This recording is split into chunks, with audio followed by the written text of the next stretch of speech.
रसिक श्रोते हो, नमस्कार. मी निर्मला नगरकर. संस्कृत सुभाषित सौरभमध्ये आपलं अगदी मनःपूर्वक स्वागत आहे. आपल्यापैकी प्रत्येक जणच कुठे ना कुठे काही ना काही ठेव ठेवत असतो. हा ठेव ठेवण्याचा उद्देश काय? तर आपल्याला एक तर भरपूर व्याज मिळावं आणि जेव्हा आपल्याला गरज असेल तेव्हा ती ठेव आपल्याला परत मिळावी, या उद्देशानेच आपण ठेव ठेवत असतो. आणि अशा ठेवी आपल्याला बहुतेक वेळा व्याजासह परत मिळतातही. पण कधी-कधी अशी ठेवलेली ठेव आपल्याला परत कधीच मिळत नाही. अगदी हातावरचं पोट असलेल्या व्यक्तीपासून श्रीमंत व्यक्तींपर्यंतही अशी आपली ठेव जर परत मिळाली नाही, तर ते अत्यंत दुःखी होतात, अत्यंत आक्रोश करतात आणि कधी-कधी कायदेशीर कारवाई होऊन अशा या ठेव बुडवणाऱ्या व्यक्तीला शिक्षासुद्धा होते.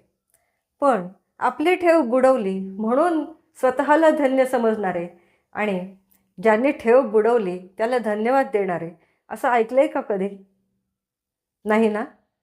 चला तर आज आपण एक श्लोक पाहूया, म्हणजे कळेल कोण आहे हा ठेव बुडवणारा आणि ठेव कसली ठेवली होती.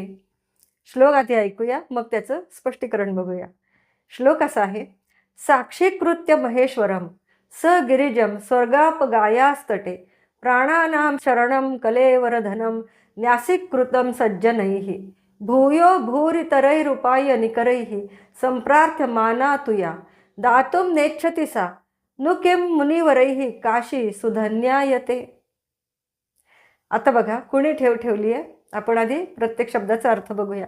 साक्षीकृत्य महेश्वरम, महेश्वराला, त्या महादेवाला साक्षीला ठेवून. आणि महेश्वर कसा आहे, महादेव कसा आहे, तर सगिरिजम, गिरिजेसह, पार्वतीसह शंकर असलेल्या शंकर पार्वतींना साक्षीला ठेवून स्वर्गापगायास्तटे सज्जनैः, सज्जन लोक स्वर्गाला जात असताना गंगेच्या किनारी काय ठेव ठेवून जातात? प्राणानाम शरणम, आपले हे प्राण ज्याच्या आधारानं राहतात ते, कलेवर धनम, कलेवर म्हणजे शरीर, प्राणांचा आधार आहे हे शरीर, म्हणजे प्राणानाम शरणम कलेवर धनम, हे शरीररूपी धन जे आपल्या प्राणांचा आधार आहे, असं शरीररूपी धन न्यासीकृतम, तिथं ठेव ठेवून जातात सज्जन लोक, पुण्यवान लोक. आणि कशासाठी? तर परत आपल्याला जन्ममृत्यूचा फेऱ्यामध्ये अडकावं लागू नये, परत जन्माला येऊ नये, यासाठी गंगेला, गंगेकिनारी आणि काशी नगरीमध्ये जर मृत्यू आला तर तो अतिशय भाग्याचा समजला जातो, कारण अशा ठिकाणी मृत्यू आला तर मोक्ष मिळतो, अशी आपली श्रद्धा आहे. पण परत जर यांना जन्माला यावं लागलं तर ते काय करतात?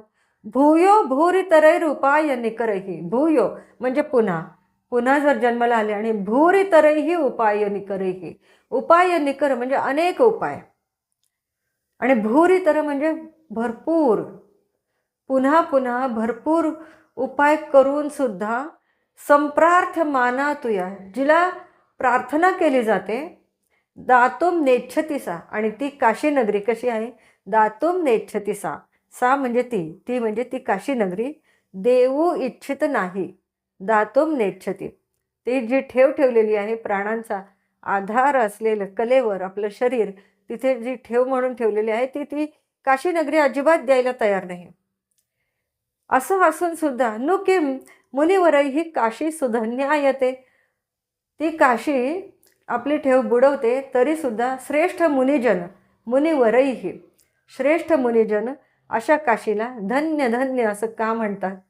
तिला धन्यवाद देतात आणि स्वतःसुद्धा धन्य झालो, धन्य झालो असं का बरं म्हणतात? कारण काशीच्या ठिकाणी मृत्यू आला तर आपल्याला जन्ममरणाच्या फेऱ्यामध्ये अडकावं लागत नाही, आपला पुन्हा जन्म होत नाही, मोक्ष मिळतो. आणि म्हणून ती काशी नगरी कितीही परत मागितलं तरी हे आपलं शरीर आपल्याला परत देतच नाही, असा याचा अर्थ आहे. हे शरीररूपी ठेव ती आपल्याला कितीही मागितलं, कितीही उपाय केले तरी ती आपली ही शरीररूपी ठेव आपल्याला परत देत नाही, आणि त्यातच आपली धन्यता आहे, आणि काशीला म्हणूनच आपण धन्यवाद देतो. आवडला का हा श्लोक? किती विरोधाभास आहे, आणि सुभाषितकार नेमकं अशा विरोधाभासावर अगदी अचूकपणे बोट ठेवतात आणि आपल्याला एक वेगळाच बौद्धिक आनंद देऊन जातात, हो की नाही? जर आपल्याला हे सुभाषित आवडलं असेल तर नक्की लाईक, शेअर आणि सबस्क्राईब करावे. पुढच्या भागामध्ये अशाच एका छानशा सुभाषितासह नक्की भेटूया. धन्यवाद.